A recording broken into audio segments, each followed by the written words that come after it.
What is going on, everybody, and welcome back to more Outriders. Now, today's quest is to break down everything you need to know about crafting and why it's important to the end game. So hopefully after this guide, you may find that expeditions are a little bit more tolerable after you kind of find your way around the crafting menu and everything you should be doing to make your gear a lot more adjusted to your playstyle or maybe your class build. Now, I'll do my best to continue to provide you guys some of the best Outriders guides, tips, endgame builds, expedition tips, etc.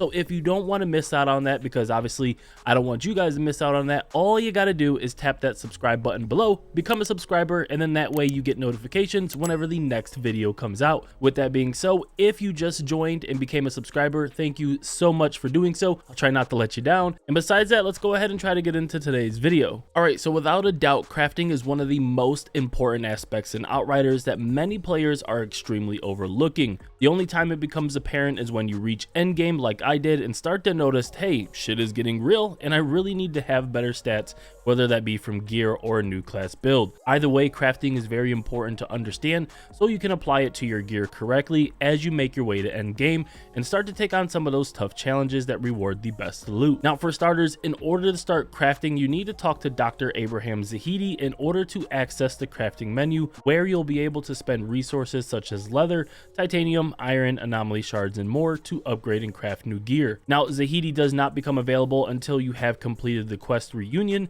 and leave for the first city where he is being held captive by insurgents. Once completed, you'll notice that as you start to travel with Yaqub, Dr. Zahidi will tag along and be part of the camp as you go from location. At this point, you are free to talk to him, select upgrade my gear, and then start crafting. Now, moving on to how you actually start crafting and explaining each resources as well as their purpose. So in total, there are 4 resources to be aware of for crafting: leather, iron, titanium, and anomaly shards. Leather can be obtained from killing hostile animals, while iron can be mined from ore veins. Titanium comes from dismantling epic or legendary items, or rare drops from enemies, ore veins, and drop pods. Not to mention, leather and ore can also be obtained from dismantling gear. Now, each resource can then be used to either level up or mod your gear. So after speaking to Zahidi, you will notice your gear on the left side, and once a gear item is selected, you then have the crafting options on the right. Starting with improving rarity, this can only be done on items that are common, uncommon, or rare.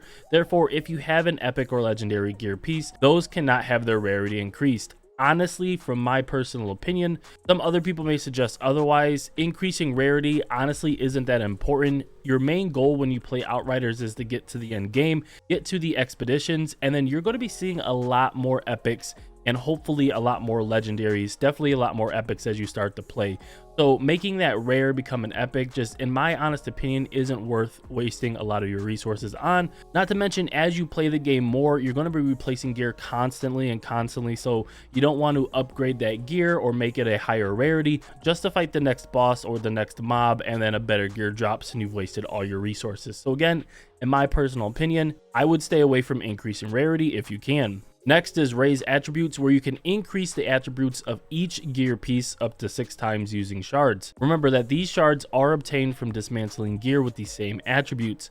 So if you need more bonus firepower shards, then you need to dismantle more gear with bonus firepower as an attribute.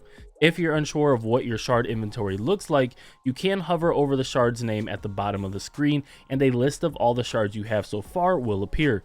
In regards to expeditions, raising your attributes can be very important for surviving, especially for bonus firepower, cooldown reduction, and skill life leech, which will heal you as you apply damage to enemies or use a skill. I have plenty of expedition tips coming very soon, so check my Outriders playlist if you'd like some more of those, or maybe you're having trouble with a certain tier. Moving on to mod gear, this can be very confusing at first, so I'll try to break this down and explain the importance as simple as possible. Now, every gear piece after uncommon has a mod slot with a tier 1 to 3 mod in it. Depending on the rarity of the gear will depend on the tier of the mod. For example, on my Predator's mantle, I have Ice Trap in the 2nd mod slot, which came with the gear.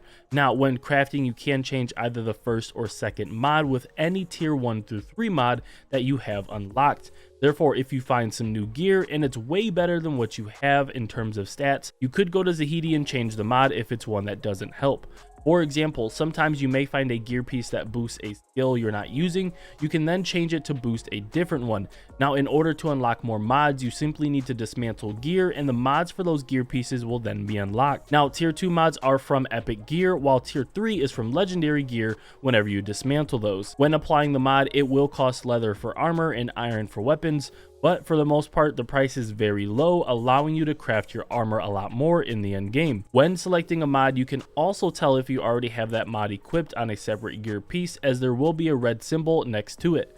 Also, if you're looking at mods for a new armor piece, if you spot the symbol right here next to it, then you already have that mod unlocked. So no need to dismantle that. You could go ahead and sell it if you want. Now, just as a last note, if you want to level up epic or legendary gear, you will need drop resources to do it, which come from expeditions in the end game. Now, before we move on, I very briefly just want to cover all of the attributes that are in the game.